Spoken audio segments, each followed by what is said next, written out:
So I first started using opiates when I was about 15 years old.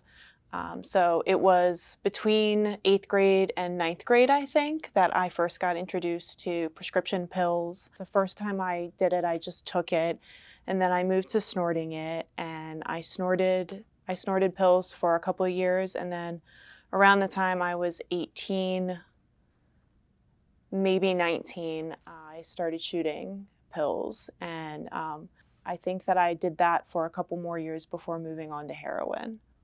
I first started using opiates at the age of 18. It was the summer going into my college year, and I really got into opiates that summer. A lot of OxyContin. I couldn't stop. It was a really good feeling that I just couldn't. I'd never felt anything like that before. So I went to college that year, and I was removed from the opiates, but I picked up drinking a lot more, as well as other drugs and substances. So that year, I failed out of my college, and I came home to Hartford County, and I didn't know what to do. So I started doing a lot more OxyContin, and then I enrolled at Hartford. That year, I came to Hartford. I got a 0.0, and I thought my life was over. Wasn't sure what to do. I was still doing OxyContin at this point. I joined the lacrosse team here, and I made National All-American. Had a lot of offers, but again, I got a 0.0 because I couldn't put down the OxyContin. I first started using opiates. My first opiate was at 11 years old. It was in my dad's medicine cabinet. It was kind of this thing that just like for the first time I felt like I could just do anything. And in the end, it almost costed me my life. Opiates became a huge problem with me. By the time I was 14, I was fully blown addicted to them. When I was about 18 or 19, I did start to have some consequences. And first consequences I had were my little sister found out I was doing drugs, and her and I were in the same high school, and she was really embarrassed, and she stopped talking to me, and I would pass her in the hallway, and we wouldn't say anything to each other, and I just knew that she was embarrassed and ashamed, and that was really, really tough. I moved out of my parents' house because things were so tense. I wasn't getting along with my family at all, and things really kind of went downhill very quickly after that. I started getting in legal trouble. I wasn't really able to hold a job. I was in school, but I was not really showing up. I did graduate high school and go to community college, but for those years, I really just was kind of a body in a seat. I lost everything. By the time I got sober at 25, I was homeless. I didn't have a dollar to my name. I didn't have any hope. I didn't have any friends. I was completely isolated. I just wanted to die, and I really didn't know what to do. I didn't know where to turn for help. I thought my life was over. I didn't see any future in the route I was going, but I didn't know how to get out of it. And that was the scariest thing, was feeling that nothingness and not knowing how to make it stop. I spent nights in ERs and trauma centers from car accidents. By that time, my parents wanted nothing to do with me. They wanted absolutely nothing to do with me. They just wanted me to get help, and if I wasn't going to get help, they were done. I pushed everyone away because I thought I was just hurting myself. But the reality of it all was that I just didn't know what love was anymore. The only thing that I loved was that drug. So what brought me to recovery after a long time of going in and out of rehab, in and out of a couple of halfway houses, I had gone back to rehab for, I think, the 9th or 10th time, and I had gone to a halfway house in North Carolina. I relapsed while I was in North Carolina, got kicked out of the halfway house that I was in, and my parents happened to be down visiting me right around the time that I got kicked out. And this particular time when I asked them to take me back to Maryland, my dad said no. And I remember watching them leave North Carolina and not really having, I didn't know anybody down there. I didn't have a car. I really didn't have much money. And I thought, I really am screwed and I didn't know what to do. What brought me to recovery was wanting to die. I had, like I said, no hope, nothing left, and I didn't know where to turn, and I didn't know what to do. So I finally just put my hands up and asked for help. I asked someone, my grandmother, to help me out, and grandma's always there. So she said, "What do we do?" And I said, "I don't know." And I started picking up the phone, and I just called around, and luckily someone was there to help me. This time I understood that it would be a process, and I believed that there was hope this time, because I had experienced so much pain, it couldn't have gotten any worse. What finally brought me to recovery was overdosing and landing myself in an IC unit for 2 weeks on life support. There was nurses and everyone just came into the room, and I saw my dad in the recliner across the room.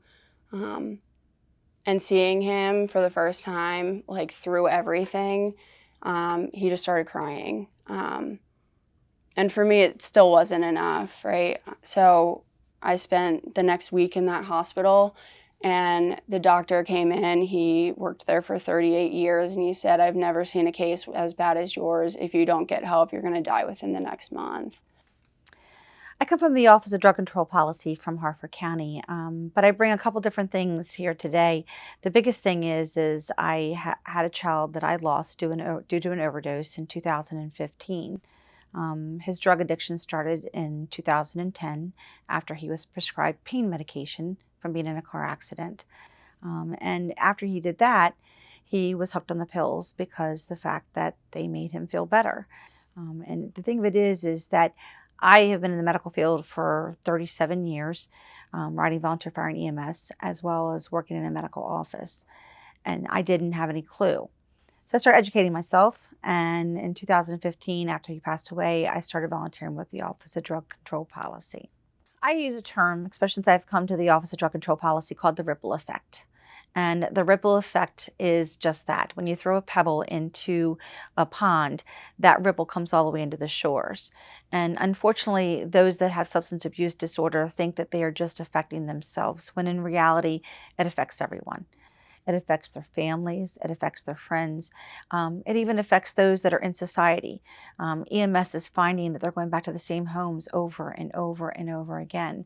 And that's very stressful for them. It's hard because they feel that those people are just using just to get high. But the problem is that addiction and drugs are a completely different thing. It's a disease. The struggle for someone under substance abuse disorder is that every day they have to think about not using that drug. And it's very difficult for them. It's a struggle for them on a daily basis.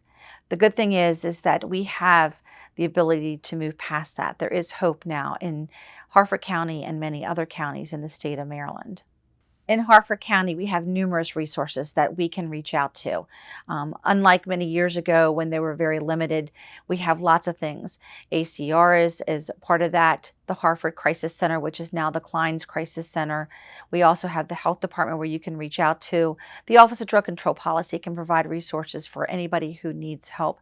But the best thing is that we have sober livings that are here in this county, which are available for those either from this county or from other counties, which really does help those that are struggling with addiction. It keeps them in line and keeps them going straight, and it gives them the resources that they need and the support that they need to continue in their sobriety. I just have this life that I never thought that I would have. I have these amazing relationships with my family today. My sister that didn't talk to me for years, I think 3 years we didn't talk. Her and I have a great relationship again. I can't tell you how many friends that I have that I've made through my recovery journey. And that feeling of freedom is just something that I never want to be without again. Recovery today has given me a life beyond my wildest dreams, and it sounds like a cliche, but it's really true. I'm back in school now, and when people say, "What do you want to be?" I really don't know, but the beauty is I have options now versus before I had nothing at all. I get to be an uncle, I get to be a boyfriend, a son, a brother. All those things were absolutely impossible before. I'm able to do things now that I never thought I would be able to do. And For a long time, people kept saying, you have potential, you have potential. And today I'm exceeding that potential that people thought I had, which is, I mean, it's just such a gift to be able to do that. I get to be a daughter today. I get to be an aunt. And I'm reliable. People come to me for advice on a daily basis, which is something I never thought I could give. I never thought I could deserve such a spot that I have today. I've been through so much, and for the first time, I feel freedom. Today I have self-love and self-respect, which is something I never thought I would ever earn back. There is a lot of help available, and there are a lot of people that are sober and that want to help you. You can go to Alcoholics Anonymous. There's Celebrate Recovery. There's all kinds of different treatment options out there. You can go to rehab. You can go to an outpatient program. You can go to methadone maintenance, Suboxone maintenance. There are just so many options. Once you finally ask for help, the doors just open of people who want to help you. And that's the thing, no one wants to see you down and out. No one wants to see you homeless. No one wants to see you dying. So once you finally ask someone to help, they do. I mean, they just come running. The best thing you can do is just reach out, and if you have a problem, people are there more than willing to help you.